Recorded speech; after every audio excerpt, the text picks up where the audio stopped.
তো গাইজ আশা কৰোঁ সৰস্বতী পূজা গ'ল ভালে ভালে।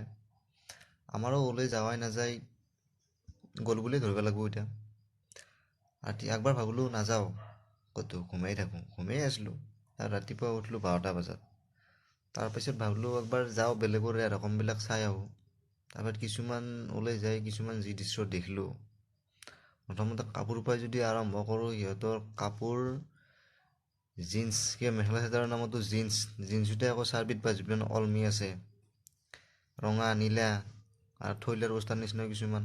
তাৰ পৰাই কাপোৰৰ নামত তাৰপিছত আহিল এক্টিঙৰ নামত এক্টিং, যি চুলি মেলি মেলি ৰিলছ বনাইছি কাপোৰ মেখেলা চাদৰ হিলাই তাৰপিছত আৰু ছোৱালীকেইজনী মানে সেইজন ল'ৰাৰ লগত দেখা যায়, যাৰ মানে KTM DSLR মানে আছে, তাৰ লগত তাৰমানে পুৰা আঠা লগাই দি আছে।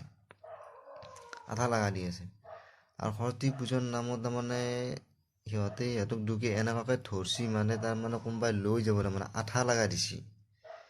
তাৰপিছত আৰু পাৰ্কত কি আছে যাব লগা, সৰস্বতী পূজাৰ নামত যে তহঁতে পাৰ্কত গেছি, তাতে কি আছে? পাৰ্কত গেছি। তাৰ পৰাই যিটো আপিৰ নিজৰ স্কুলখন সৰস্বতী পূজা কৰিব লাগে, নলবাৰীৰ আপিটো যদি নলবাৰীত পূজা কৰিব লাগে, তাই আছে গুৱাহাটীত পূজা কৰি আছে তাই। বাইকত কোনে যে কাক নিয়া নাই তাৰ মানে হিচাপ নাই। কিমানবাৰ লং ড্ৰাইভ গেছি আজি।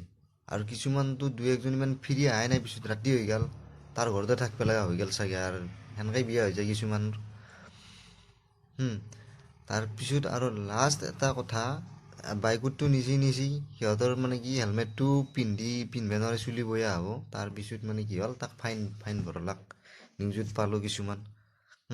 তাৰপিছত আৰু লাষ্ট এটা কথা দেখা পালোঁ, পূজাৰ নামত তহঁতে ধাবাতো গৈছা, তাতো সৰস্বতী পূজা হোৱা আছে আজিকালি।